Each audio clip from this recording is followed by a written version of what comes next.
Bem, vamos lá. Se você não está sabendo do caso de suposto caso de racismo, da abertura de inquérito para uma acusação de injúria racial de um torcedor do Fluminense para com o jogador Gabriel Barbosa, você tá em que mundo, né? Que você não estava sabendo disso. Mas temos novidades sobre o caso. Esperei até um pouco porque para poder ter o texto bonitinho, ter novas apurações, etc. E trazer isso também, trazer só no calor do momento, trazer como a gente normalmente faz aqui no Raiz Tricolor. Porque senão você não me conhece, eu sou o Gabriel Amaral, sou jornalista, sou tricolor. Trazendo o fato aqui e também trazendo comentários. E algo que vai, te fazer pensar. Esse é o meu objetivo aqui também. Enfim, vamos lá. Bem, para começar, primeiro dar a notícia, né? O jornal O Globo teve acesso à perícia, ao laudo pericial contratado pelo Fluminense. Ou seja, na denúncia de racismo que foi do inquérito que foi aberto, por sinal, a pedido do próprio Fluminense, no TJD do Rio de Janeiro, depois de um vídeo gravado por uma jornalista do setor oeste superior do Engenhão no Fla-Flu. Esse vídeo foi gravado e no fundo desse vídeo houve-se um grito na saída do jogador Gabriel Barbosa, algo que parece ter sido um grito de macaco. Pareceu ter sido um grito de macaco. Esse vídeo tomou uma proporção gigante nas redes sociais, por causa de torcedores do Flamengo afirmando ouvir completamente, claramente o grito de macaco, o que desde o início até aqui colocando como opinião, nunca cheguei a ouvir claramente. É bom que se diga isso, porque na esfera judicial isso é importante. Em nenhum momento ficou claro, ficou nítido. A palavra que muitos usavam era tá nítido que houve o... Não, em nenhum momento ficou nítido que houve esse grito. Mas a justiça tem que investigar. Era um caso de racismo, a gente não pode diminuir a luta antirracista nesse caso. E na segunda-feira, após aquele jogo, toda uma gigantesca cobertura da imprensa, como tem que ser. Todo caso de racismo tem que ser coberto dessa maneira. Senão, daqui a pouco, sabe o que a gente vai estar vendo? A gente vai estar vendo o torcedor xingando o outro, agredindo o outro, cometendo atos criminosos, chamando de macacos, macaquinho de favela e etc. da arquibancada, colocando o próprio rosto no vídeo e ninguém vai estar falando nada. Então, a gente tem que cobrir mesmo esse tipo de assunto e tem que ser falado mesmo. Várias declarações foram feitas, enfim, tem vídeo da época da entrada, o Seleção Sport TV talvez tenha sido o veículo de maior mídia a poder debater o assunto foi debatido, até ali com bastante seriedade, mas com uma certa, falei isso na época, uma certa conclusão precipitada pra mim. Inclusive, tem entrada de Mário Bittencourt ao vivo, tem vídeo meu sobre essa entrada de Mário Bittencourt, em que eu falei que 99% do que ele falou ali estava correto. O problema foi o 1% quando ele personaliza a questão. Mas 99% estava correto. O Fluminense estava abrindo, o Fluminense estava investigando e chegamos ao ponto atual da investigação. O Fluminense, o Flamengo e o Fluminense, enfim, o Fluminense, o próprio clube, abriu uma investigação, pediu, tá aqui, vou pedir a abertura do inquérito na teoria, contra mim mesmo, contra um torcedor do Fluminense. Vou pedir porque a gente vai avaliar isso daqui e vai ter que achar o culpado disso daqui para mostrar que o clube está engajado na luta antirracista. Se um torcedor, porventura, tiver gritado e etc., este torcedor tem que ser punido exemplarmente, inclusive pelo próprio clube. O Fluminense foi lá fazer isso. Dentro da investigação, o Flamengo contratou uma perícia, tá certa, a gente teria que fazer isso também. Se fosse contra um jogador nosso, a gente teria que ter uma atitude séria no combate ao racismo, teria que ter post em rede social, teria que fazer isso tudo. Porque imagina só, né? Vamos imaginar aqui, se num jogo importante alguém chama os nossos jogadores de macacos, alguém chama os nossos jogadores de macaquinhos da favela, isso é algo que merece um repúdio gigantesco da nossa parte como clube. A gente não pode deixar isso passar, porque isso não é uma parada clubística. Mas vão achar que eu tô sendo clubista, vão achar... Não, isso tá acima disso tudo. Ou seja, o Flamengo tá certo nesse caso de fazer e de acontecer e etc. Contratou uma perícia para poder identificar, até um grande perito aí do Brasil, chamado Ricardo Molina, perito nessa questão do áudio, para poder identificar, e segundo a conclusão do Ricardo Molina, a conclusão fechada e entregue lá o relatório no tribunal no último dia 14, se eu não me engano, dia 14, o Ricardo Molina entregou ali de que houve sim gritos racistas contra o Gabriel Barbosa. Ok, essa foi a perícia contratada pelo Flamengo. A perícia contratada pelo Flamengo disse que teve agressão ao jogador do Flamengo. E ok, enfim, é a perícia do Ricardo Molina contratada. A gente parte do pressuposto de que vai acreditar nesse ponto. Até porque a gente quer que acredite no ponto seguinte, que é a perícia contratada pelo Fluminense, a perícia da empresa Forense Pro, que, enfim, é uma das grandes empresas também é um instituto também, renomado pra cacete, fez uma perícia de 29 páginas. A do Ricardo Molina teve 4 páginas, né, pra comparação. 29 páginas. Dentre eles, esse relatório está divulgado lá na matéria do jornal O Globo. Dentre eles, tem fotos da parte aérea, mostrando da onde veio o grito, de que o grito tem que ter vindo da ala superior a cerca de 40 metros de onde estava o jogador, e isso é importante também. Enfim, tem toda ali uma questão, inclusive um teste feito lá relacionado a microfone, de tentar achar as vogais, etc. Toda uma questão de engenharia sonora, que obviamente eu não tenho como te falar isso daqui, porque, né, eu também não manjo nesse ponto dessa perícia sonora nesse caso. Mas eles manjam e fizeram toda essa perícia e chegaram à conclusão de que não dá para ter conclusão. Não existe um áudio nítido, o ponto que eu bati desde o início. Não existe nitidez suficiente neste áudio para chegar à conclusão de que é um grito macaco, um grito racista. O Fluminense, por sinal, bateu na tecla algumas vezes nesse período de que estava contratando a perícia não para poder chegar a um laudo inconclusivo, mas o objetivo de contratar era: achem um indício para eu descobrir quem foi o cara. Achem o cara. Tanto que tem uma série de imagens do estádio tentando achar nas câmeras, etc. Em nenhum momento conseguiu-se chegar a isso. Bem, como eu falei, pra gente querer, né? Obviamente a notícia, começa péssima, né? Perícia contratada pelo Fluminense diz que não teve grito racista da torcida do Fluminense. Se falar assim, você fala, pô, isso parece péssimo. Pois é, da mesma forma que a gente quer que seja acreditado nisso, também temos que partir do pressuposto de que a perícia contratada pelo Flamengo diz que houve agressão ao jogador do Flamengo, e a gente não pode descredibilizar uma coisa ou outra.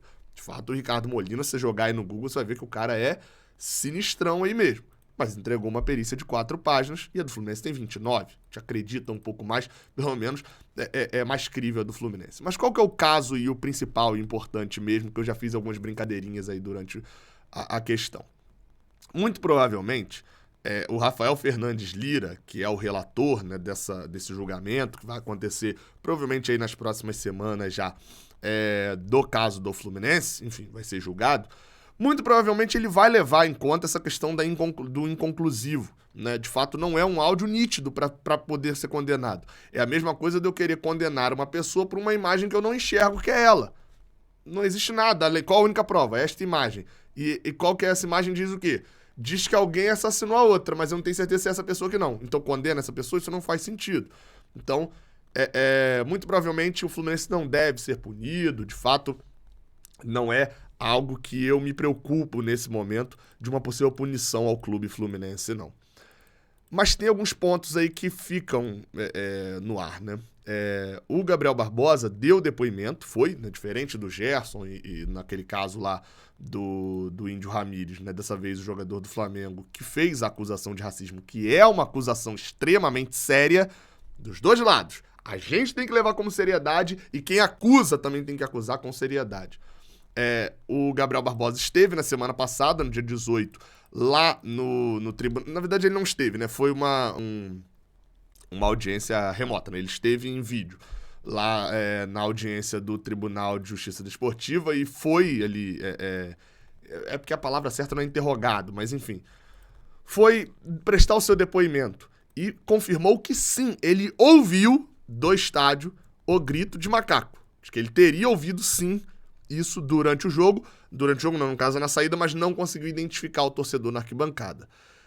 Eu tenho muito receio disso, de descredibilizar a palavra da vítima, né, no caso, etc.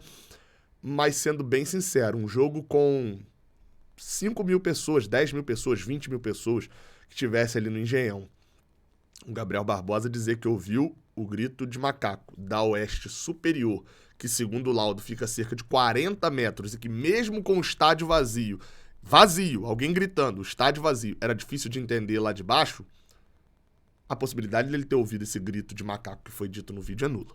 Assim, é impossível que isso tenha acontecido. Para poder dar, né, enfim, uma possibilidade, até eu tenho sempre o receio de falar que alguém tá mentindo, pode ser que tenha tido um grito da parte inferior, mas esse a gente não tem prova, só tem a palavra da vítima sem prova alguma. Mas da parte superior, ele ter ouvido, assim, é mentira. É mentira. A palavra tem que ser dita claramente de que ele não ouviu esse grito que está gravado no vídeo da jornalista lá da Oeste Superior. Não há hipótese dele ter ouvido um grito no meio de milhares de vozes a 40 metros de distância, um grito que com o estádio vazio não se ouve, não se entende, pelo menos.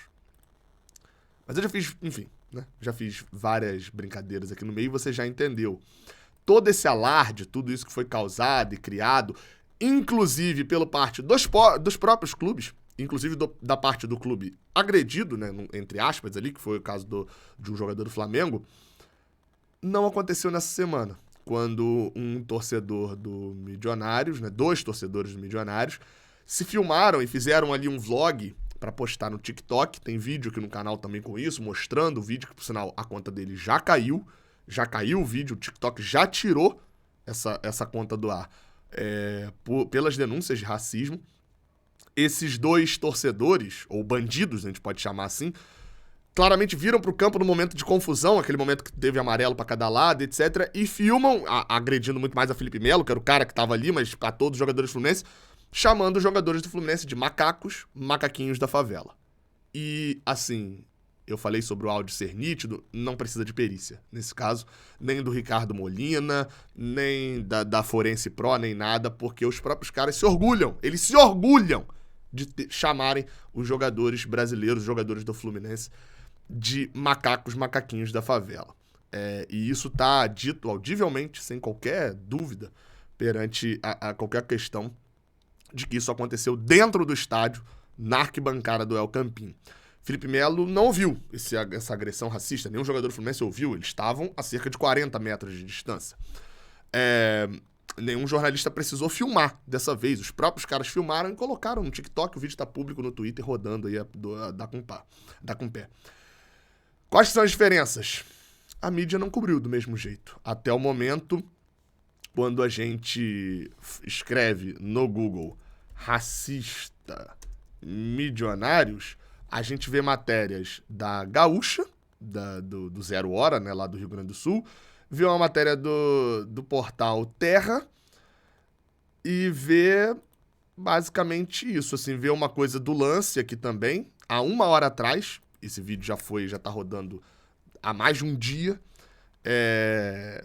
vê uma do Netflix, né, vê vídeo aqui do Raiz Tricolor também, de ontem à noite, e não vê mais nada. A gente não vê não viu debate no Sport TV sobre os seguidos casos de racismo que a gente vê ao longo da América do Sul para com jogadores brasileiros. A gente não viu matéria do GE. Globo, e falo aqui porque, inclusive, presta serviços ao GE, a organização Globo, né, como um todo. E não viu nenhum relato, nenhuma qualquer matéria simples do GE. E mais do que isso, Gabriel, isso é Flapress. Ok, pode ser realmente, de fato, o Flamengo torna a proporção muito grande. O Fluminense não se manifestou. Mais do que isso, o Fluminense não se manifestou. Você abre o Twitter do Fluminense, se você jogar o perfil do Fluminense e jogar racista, ou milionários, ou etc., e olhar todas as publicações, não tem qualquer fala do próprio Fluminense se manifestando sobre esse vídeo. Então, assim, fica até difícil, vi aqui reclamar, como já fiz algumas vezes, vi aqui reclamar da imprensa, vi aqui reclamar de que a cobertura não foi feita, etc., quando o próprio clube, neste caso, também não se manifestou. É óbvio, a imprensa merece muitas críticas. Tinha que ter dado espaço, independente do clube ter feito ou não. Tanto que eu falei aqui sobre esse caso Milionários, acho que foi até um dos primeiros a colocar, porque logo, pô, um seguidor, por isso que vocês são sensacionais, 2 ou 3 seguidores meus me marcaram porque esse vídeo tava numa página colombiana. Esse vídeo tinha 5 mil visualizações no TikTok, que é muito pouco. E uma página colombiana no Twitter tinha zoado uma outra questão deles terem se filmado perdendo. E no meio do vídeo alguém me marcou pra poder pegar isso e eu olhei lá com 1 minuto, vi que tinha ofensa racista e aí, enfim, começou, já tinha a galera divulgando e tal, mas acho que deu um boom ali também. E depois o Netflix publicou também e tal, e outros canais fizeram, como tem que ser mesmo, e a gente tem que bater nessa tecla juntos. Mas isso tem que ser cobrado da imprensa. Por que não se falou do caso do Milionários? Do racismo para com os jogadores do Fluminense. Por que não foi dada a mesma atenção? Se tem um vídeo mais claro ainda com, ó, a cara das pessoas. A cara das pessoas falando. E o segundo, por que, isso tem que ser perguntado também, por que o Fluminense não se manifestou nesse caso? Por que o Fluminense, sabendo, porque as pessoas lá de dentro com certeza sabem da existência desse vídeo, saiu matéria no Netflix, saiu matéria agora no Lance, saiu vídeo aqui no Raiz Tricolor, e esse foi um post no Twitter que foi imensamente viralizado. E de Twitter a comunicação do Fluminense entende muito bem. Rastreia tudo que acontece no Twitter. Por que o Fluminense não se manifestou neste caso? Amanhã tem Fluminense e Vasco. Até a próxima. Valeu.